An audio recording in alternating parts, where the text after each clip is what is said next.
আজকের ভিডিওতে তোমাদের প্রত্যেককে স্বাগত। শিক্ষার্থীরা, আজকে আমি তোমাদের সাথে যে ক্লাসটি করব তা হচ্ছে তোমাদের হিসাব বিজ্ঞান বইয়ের লেনদেন অধ্যায় থেকে যে অনুশীলনী রয়েছে আমাদের, সেই অনুশীলনীর 6 নং প্রশ্নটি অর্থাৎ জনাব সাকিব আল হাসানের যে অঙ্কটি আমাদের রয়েছে সেই অঙ্কটি সম্পূর্ণ সমাধান করে দেব। তো তোমরা যদি কোথাও তোমাদের অসুবিধা হয় বুঝতে, ভিডিওটি একটু টেনে দেখবে অথবা কমেন্ট বক্সে কমেন্ট করে জানাবে। তো শিক্ষার্থীরা, চলো সরাসরি আমরা সমাধানে চলে যাই। তো দেখো, আমাদের প্রথমে যদি আমরা প্রশ্নটা পড়ে নেই, আমাদের 6 নম্বর প্রশ্নটা রয়েছে। দেখো, সাকিব আল হাসান 2017 সালের 1 জানুয়ারি তারিখে নগদ 15 লক্ষ টাকা এবং ব্যাংক জমা 7,20,000 টাকা নিয়ে সাকিব আল হাসান নামে একটি রেস্টুরেন্ট চালু করেন। উক্ত মাসে তার রেস্টুরেন্টে সংগঠিত অন্যান্য লেনদেন নিম্নরূপ। দেখো, তিনি নগদ 15 লক্ষ টাকা এবং 7,20,000 টাকা ব্যাংকে জমা নিয়ে ব্যবসা শুরু করেছে। জানুয়ারি মাসের 5 তারিখে কি বলা হয়েছে? দেখো, গ্রাহকদের সেবা প্রদান 75,000 টাকা। গ্রাহকদের তিনি সেবা প্রদান করেছেন 75,000 টাকা। 9 তারিখে বলা হয়েছে চেকের মাধ্যমে মাসিক ভাড়া প্রদান 40,000 টাকা। 11 তারিখে বিজ্ঞাপন বাবদ পরিশোধ করা হলো 12,000 টাকা। 21 তারিখে ধারে অফিস সাপ্লাইজ ক্রয় 17,000 টাকা। 28 তারিখে গ্রাহকদের ধারে 1,75,000 টাকা সেবা প্রদান। 30 তারিখে 28 তারিখের গ্রাহকদের প্রদত্ত সেবার বিল চেক প্রাপ্তি। অর্থাৎ এই যে 28 তারিখে যে ধারে সেবা প্রদান করেছে তার চেক প্রাপ্তি হয়েছে কবে? এই বিলের চেক প্রাপ্তি হচ্ছে 30 তারিখে। 31 তারিখে দেখো, অফিস সাপ্লাইজের মূল্য পরিশোধ 10,000 টাকা। তো শিক্ষার্থীরা, এই উদ্দীপকটার আলোকে দেখো 3টা প্রশ্ন দেওয়া রয়েছে। ক প্রশ্নে বলেছে দেখো, অফিস সাপ্লাইজের অপরিশোধিত মূল্য নির্ণয় করো। অর্থাৎ এই যে অফিস সাপ্লাইজ কিনেছে 21 তারিখে, এটার আবার মূল্য মূল্য পরিশোধ করেছে দেখো 31 তারিখে। তো এই দুইটা আইটেম দিয়ে ক নম্বরটা আমাদের করতে হবে। খ নম্বরে বলেছে 9 তারিখের লেনদেনের ভিত্তিতে একটি ভাউচার প্রস্তুত করো। অর্থাৎ এই যে দেখো, 9 তারিখের চেকের মাধ্যমে মাসিক ভাড়া প্রদান 40,000 টাকা। এই 9 তারিখের আলোকে আমাদের একটি ভাউচার তৈরি করতে হবে। যেহেতু এটা দেখো ভাড়া প্রদান অর্থাৎ খরচের জন্য, তার মানে এখানে আমাদের একটি ডেবিট ভাউচার করতে হবে। আর গ নম্বরে দেখো বলেছে ব্যবসায়ের জানুয়ারির 1, 5, 11 এবং 28 তারিখের লেনদেনের জন্য আর্থিক অবস্থার উপর লেনদেনের প্রভাব দেখাও। অর্থাৎ এই যে 1 তারিখ, তারপরে হচ্ছে তোমার 5 তারিখ, 9 তারিখ এবং 28 তারিখ, এই তারিখের লেনদেনগুলোর উপরে প্রভাব, অর্থাৎ এ সমান সমান এন প্লাস ওই, যেটা ওই যে আমাদের বিবরণী ঘর বা টেবুলার ঘর যেটাই বলি, সেই ঘরের মাধ্যমে আমাদের গ অংশটা সমাধান করতে হবে। তো শিক্ষার্থীরা, চলো পর্যায়ক্রমে আমি তোমাদের 3টি প্রশ্নের সমাধান করে দিচ্ছি। তো ক দাগে দেখো বলা হচ্ছে আমাদের অফিস সাপ্লাইজের অপরিশোধিত মূল্য নির্ণয় করো। অপরিশোধিত মূল্য অর্থাৎ কত টাকা পরিশোধ করা হয়নি। তা প্রথমে আমরা একটু দেখি অফিস সাপ্লাইজ কিনেছে কত টাকা দিয়ে। দেখো, আমাদের 21 তারিখের দিকে যদি দেখি, দেখো 21 তারিখে বলেছে ধারে অফিস সাপ্লাইজ ক্রয় 17,000 টাকা। শিক্ষার্থীরা, অফিস সাপ্লাইজ ক্রয় করা হয়েছে 17,000 টাকা। আর অফিস সাপ্লাইজের 31 তারিখের দিকে একটু দেখো, 31 তারিখে দেখো বলেছে অফিস সাপ্লাইজের মূল্য পরিশোধ কত টাকা? 10,000 টাকা। তো কিনেছে 17,000 টাকা দিয়ে, মূল্য পরিশোধ করেছে 10,000 টাকা। তাহলে কত টাকা এখনো অপরিশোধিত রয়ে গিয়েছে? 7,000 টাকা। তো এই 7,000 টাকা আমরা যে মুখে মুখে বের করলাম, এবার আসো অঙ্কে আমরা করে দেখাই। তো দেখো, ক নম্বরের জন্য আমি লিখি ক নম্বর, যেটা লেখা রয়েছে প্রথমে উপরে টাইটেল দিয়ে নিই, অফিস সাপ্লাইজের মূল্য অপরিশোধিত শোধিত মূল্য। এবার আমি একটা ঘর করব, ছোট একটা ঘর হবে। ঘরটার নাম কি তোমরা বলো? যে তারিখ, বিবরণ, বিস্তারিত টাকা, পরিমাণ টাকা। তো প্রথম ঘরটা হচ্ছে আমার তারিখ, লিখলাম আমি তারিখ। তারপরে ঘরটা কি? বিবরণ। তারপরে ঘর কি? বিস্তারিত টাকা। আর শেষের ঘরটা হচ্ছে পরিমাণ টাকা। পরিমাণ টাকা। তো শিক্ষার্থীরা, অঙ্কটা দেখো 2017 সালের অঙ্ক, তাই প্রথমে আমি এদিকে 2017 লিখে দিই। কোন মাসের অঙ্ক? জানুয়ারি মাসে। তো জানুয়ারি মাসে লিখলাম জানু। এবার দেখো কত তারিখে? 21 তারিখে। দেখো 21 তারিখে আসবে প্রথমে। 21 তারিখে, কারণ আমি অফিস সাপ্লাই ধারে ক্রয় করেছি, তো লিখি ধারে অফিস সাপ্লাইজ ক্রয়। কত টাকার অফিস সাপ্লাইজ ক্রয় করেছি? 17,000 টাকা। তো লিখলাম 17,000 টাকা। তো পরবর্তীতে আবার দেখো 31 তারিখ, তো লিখলাম এখানে যে জানুয়ারির 31 তারিখ কি করেছি, দেখো মূল্য পরিশোধ করেছি, এই যে অফিস সাপ্লাইজ এর মূল্য পরিশোধ। তো লিখি মূল্য পরিশোধ, মূল্য পরিশোধ কত টাকার মূল্য পরিশোধ করেছি, দেখো 10,000 টাকার মূল্য পরিশোধ করেছি। তো এখনো কত টাকা আমার অপরিশোধিত রয়ে গিয়েছে, 7,000 টাকা। তো এই 7,000 টাকাই হচ্ছে আমার অফিস সাপ্লাইজের অপরিশোধিত মূল্য। শিক্ষার্থীরা, ক অংশটির পরে আমরা খ অংশটি সমাধান করব।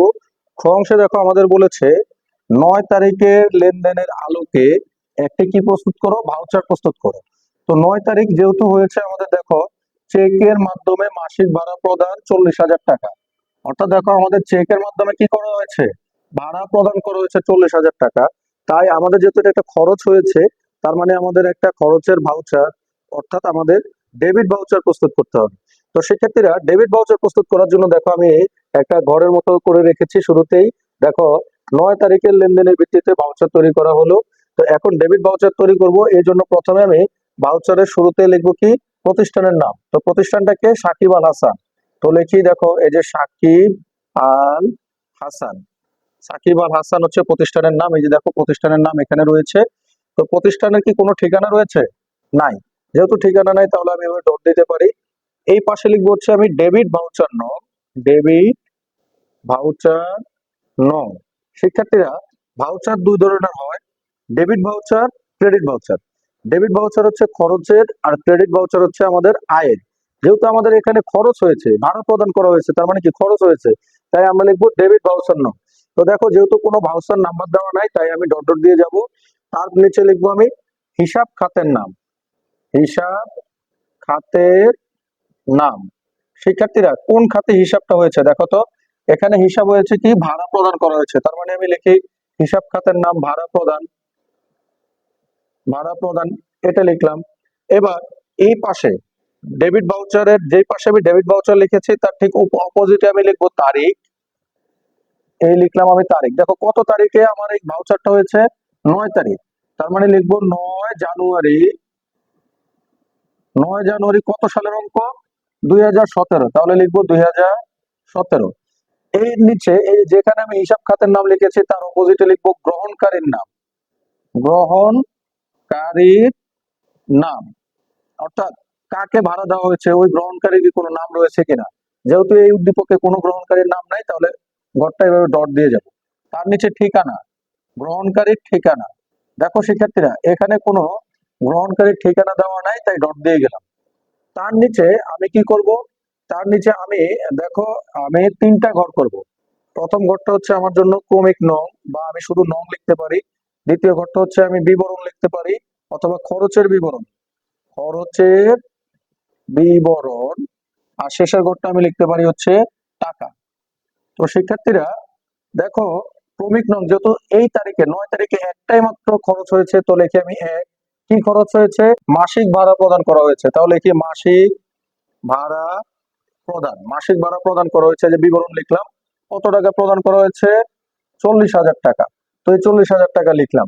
যেহেতু আর কোনো খরচ হয় নাই, তাহলে আমি এখন কি করব, এই 40,000 টাকাকে এবার এখানে সমান করে নামাবো, নামিয়ে দুটা টান দিয়ে দিয়ে আমার হিসাবটা বন্ধ করে দেব, এবং ঘরটা ক্লোজ করে দেব। তো শিক্ষার্থীরা, তার নিচে আমি লিখবো কথায়, কথায় কত টাকা, এই 40,000 টাকা লিখবো আমি, 40,000 টাকা মাত্র। তো শিক্ষার্থীরা দেখো 40,000 টাকা মাত্র লিখলাম।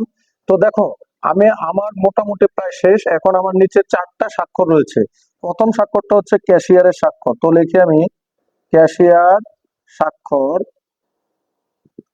দেখো ক্যাশিয়ারের স্বাক্ষর লিখে দিলাম। তারপরে হচ্ছে আমার হিসাব রক্ষকের স্বাক্ষর, তো লিখি আমি হিসাব রক্ষক, রক্ষক স্বাক্ষর। দেখো হিসাব রক্ষকের স্বাক্ষর লিখে দিলাম।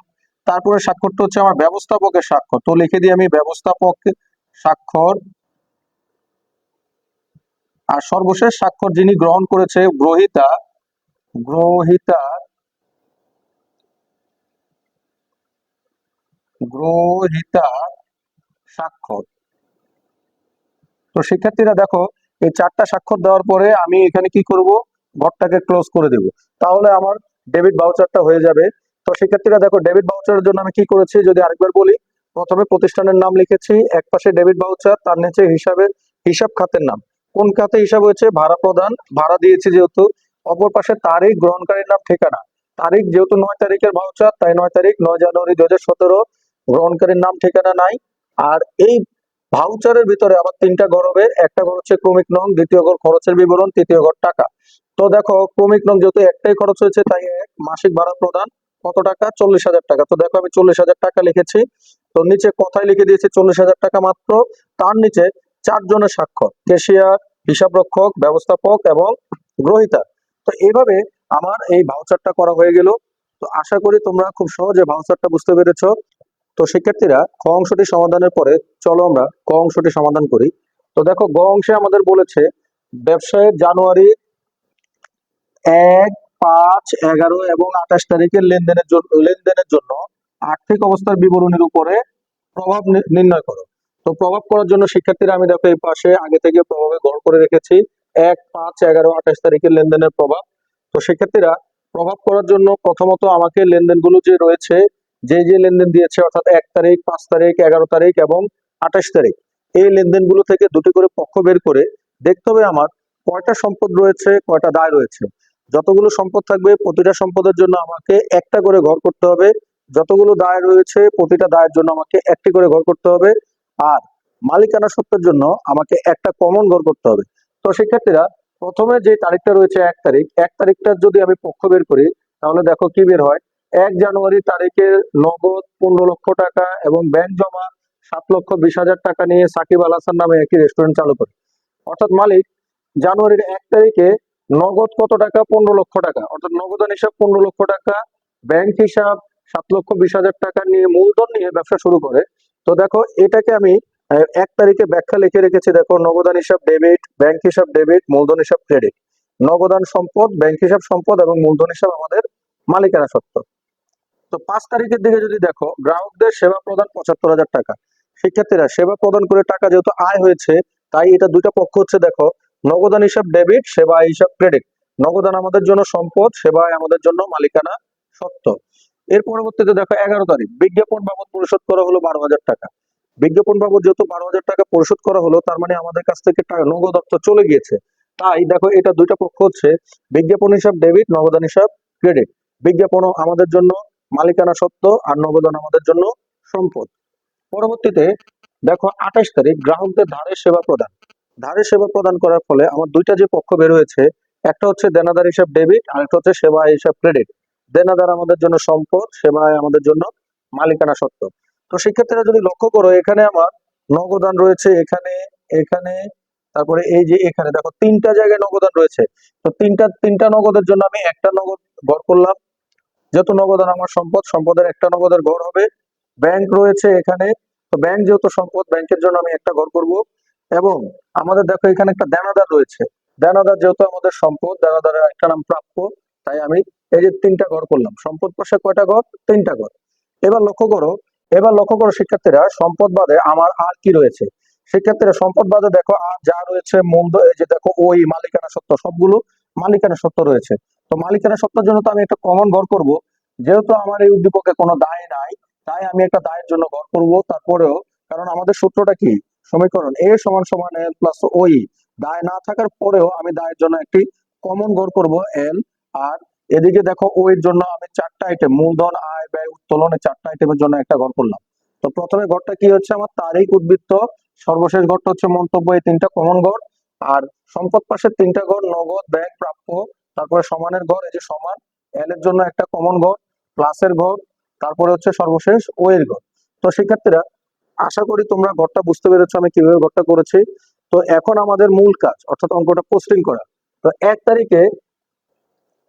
তারিখে দেখো আমি পোস্টিং করব। তো যেহেতু অঙ্কটা 2017 সালের জানুয়ারি মাসের 1 তারিখ, তো লিখলাম 2017 সালের জানুয়ারি মাসের 1 তারিখ। কোন কোন ঘরে টাকা যাবে দেখো? নগদের ঘরে যাবে, ব্যাংকের ঘরে যাবে, মূলধনের ঘরে যাবে। তো নগদে কত টাকা? নগদে দেখো 15 লক্ষ টাকা। তো আমি এই যে নগদের ঘরে লিখি আমি 15 লক্ষ টাকা। 1, 2, 3, 4, 5, 6 আরেকটা শূন্য হবে। এই নগদের ঘরে লিখলাম আমি 15 লক্ষ টাকা। ব্যাংকের ঘরে কত টাকা? 7,20,000 টাকা। তো লিখলাম এই দেখো 7,20,000 টাকা ব্যাংকের ঘরে। এখন এক তারিখে মালিক যা কিছু দেয় দায় ব্যতীত, যেহেতু সেটা মূলধন, তাই নগদের এবং ব্যাংকের এই দুইটা টাকা যোগ করে আমি মালিকানা সত্ত্বের ঘরে লিখবো। তো মালিকানা সত্ত্বের ঘরে হচ্ছে 15 লক্ষ, 7,20,000 যোগ করলে হয় 22,20,000 টাকা। তো শিক্ষার্থীরা 22,20,000 টাকা আমি লিখবো মালিকানা সত্ত্বের ঘরে, এবং এখান থেকে এখানে একটা টান দিয়ে দিব। এবার আমি দেখি নগদান আমার কি সম্পদ, সম্পদ আমার কোথায় বসেছে, ডেবিটে বসেছে। দেখো ডেবিটে বসলে আমার কি প্লাস, তার মানে এটা প্লাস। পরবর্তীতে ব্যাংক কি, ব্যাংকও আমার দেখো সম্পদ, সম্পদ কোথায় বসেছে, ডেবিটে বসেছে, ডেবিটে বসলে এটা আমার প্লাস। অপরদিকে মালিকানা সত্ত্বের ভিতরে কি দেখো মূলধন, মূলধনের আগে কি চিহ্ন রয়েছে দেখো, আমাদের মূলধনের আগে রয়েছে প্লাস চিহ্ন, তার মানে এটা আমার প্লাস। তো এখানে কোনো প্লাস মাইনাস মাইনাস হয় নাই, তিনটাই প্লাস। তাই উদ্বৃত্ত আমি এবার নামায় দিই। এই 15 লক্ষে 15 লক্ষ নামবে, 15 লক্ষ নামলো, এখানে 7,20,000 নামবে, আর এখানে সমান, আর এখানে যোগ, আর এদিকে 22,20,000 টাকা। তো 22,20,000 টাকা নামলো। মন্তব্যের ঘরে লিখবো আমরা মূলধন আনয়ন, মূলধন আনয়ন। শিক্ষার্থীরা মন্তব্যের ঘরে লিখলাম আমি কি মূলধন আনয়ন। তো আমার দেখো 1 তারিখের কাজ শেষ। 1 তারিখের পরে এবার কয় তারিখ, 5 তারিখ। দেখো গ্রাহকের সেবা প্রদান 75,000 টাকা, গ্রাহকদের যে সেবা প্রদান করেছে দুইটা পক্ষ বের হয়েছে, নগদান হিসাব, সেবা হিসাব। অর্থাৎ জানুয়ারির 5 তারিখে আমার যাবে এই নগদানের ঘরে যাবে, আর সেবা আয় যেহেতু আমাদের ওই, তাই আমার এই ঘরে যাবে। তো শিক্ষার্থীরা কত টাকা, 75,000 টাকা। তো এখন আমি টাকা বসাই, দেখো এই যে 75,000 টাকা নগদের ঘরে, এবং সেবা আয় যেহেতু ওই, তাই ওই এর ঘরে 75,000 টাকা আমি বসালাম। এবার আসো আবার এভাবে টান দেই, এবার আবার যোগ বিয়োগটা দেখি। দেখো শিক্ষার্থীরা নগদান সম্পদ, সম্পদ কোথায় বসেছে, ডেবিটে, ডেবিটে বসলে কি প্লাস, তার মানে এটা প্লাস হবে। অপরদিকে সেবা আয়, সেবা আয়, আয়ের আগে কি রয়েছে প্লাস, তার মানে এটাও আমার কি প্লাস হবে, তার মানে এটা যোগ। তো এখানে মন্তব্যের ঘরে লিখে দিই আমি আয়। এবার এটা যোগ করি, তো উদ্বৃত্ত নামাই। 15 লক্ষর সাথে যদি 75,000 যোগ করি তাহলে হয় 15,75,000। এখানে 7,20,000 টাকায় নামবে, 7,20,000 এখানে সমান, এখানে যোগ, আর এখানে এই 22,20,000 সাথে যদি 75,000 যোগ করি তাহলে নামে হচ্ছে 22,95,000, 22,95,000 টাকা। তো 5 তারিখের কাজ শেষ। 5 তারিখের পরে হচ্ছে এবার 11 তারিখ। তো শিক্ষার্থীরা আবার দেখো তারিখ বসাইলাম 11। 11 তারিখে কি হয়েছে দেখো, বিজ্ঞাপন বাবদ পরিশোধ করা হলো 12,000 টাকা। তো দুইটা পক্ষ কি, বিজ্ঞাপন হিসাব এবং নগদান হিসাব। তো নগদের ঘরে যাবে, এবং ওই যেহেতু বিজ্ঞাপন যেহেতু ওই, ওই এর ঘরে যাবে। তো দেখো কত টাকা বিজ্ঞাপন পরিশোধ করা হলো, কত টাকা 12,000। তো এখন আমি যে নগদের ঘরে লিখবো 12,000, আর ওই এর ঘরে লিখবো আমি 12,000। তো শিক্ষার্থীরা আবার এভাবে টান দিয়ে দিবা। এবার আবার যোগ বিয়োগের কথা চিন্তা করি আমরা।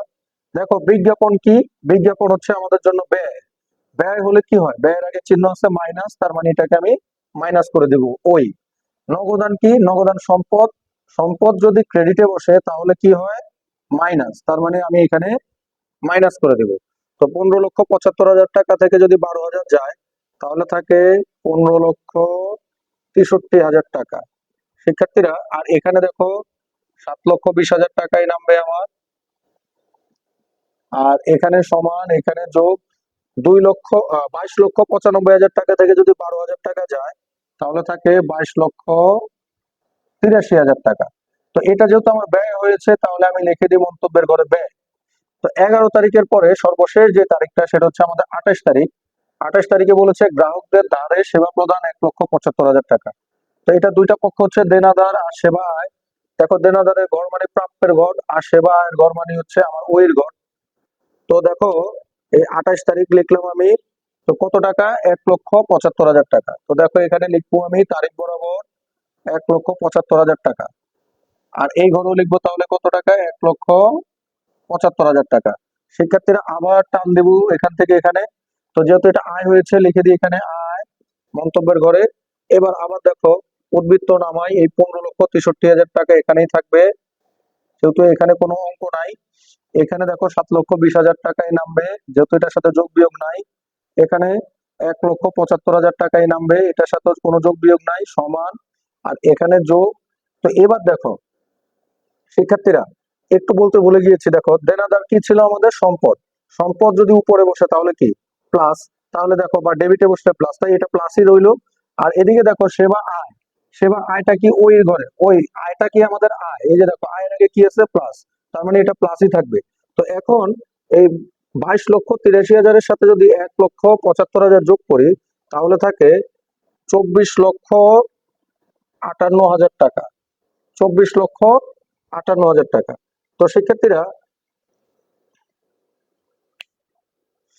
তো শিক্ষার্থীরা সর্বশেষ যেহেতু আমার 4টা আইটেম এন্ট্রি আমি আহ, লিখে ফেলেছি, এবার সর্বশেষ কাজ হচ্ছে আমার যোগ বিয়োগ করা। তো যোগ বিয়োগ করার জন্য শিক্ষার্থীরা লক্ষ্য করো আমি কি করব। এবার দেখো, যোগ বিয়োগ করার জন্য প্রথমে আমি এই যে সম্পদের পাশটা রয়েছে আমার, সম্পদের পাশে অর্থাৎ 15,63,000 টাকা, 7,20,000 টাকা এবং 1,75,000 টাকা যোগ করব। এই তিনটা যদি যোগ করি তাহলে দাঁড়ায় 24,58,000 টাকা। তো 24,58,000 টাকা লিখলাম। তো এই পাশে আমি আবার দায় আর মালিকানা সত্ত্ব যোগ করব। দেখো দায়ে যেহেতু কিছু নাই, তো মালিকানা সত্ত্ব আর দায় দুইটা যোগ করলে দাঁড়াচ্ছে আমার 24,58,000 টাকা। তো এই দুই পাশে দেখো 24,58,000, 24,58,000 দোনো পাশ আমার মিলে গেল। সর্বশেষ আমি ঘরটাকে সুন্দর করে দুই পাশ থেকে ক্লোজ করে দেব। তো এভাবেই আমার এ সমান সমান এন প্লাস ওই বা লেনদেনের উপর প্রভাবটা দেখানো হয়ে গেল। আশা করি তোমরা খুব সহজে বুঝতে পেরেছো।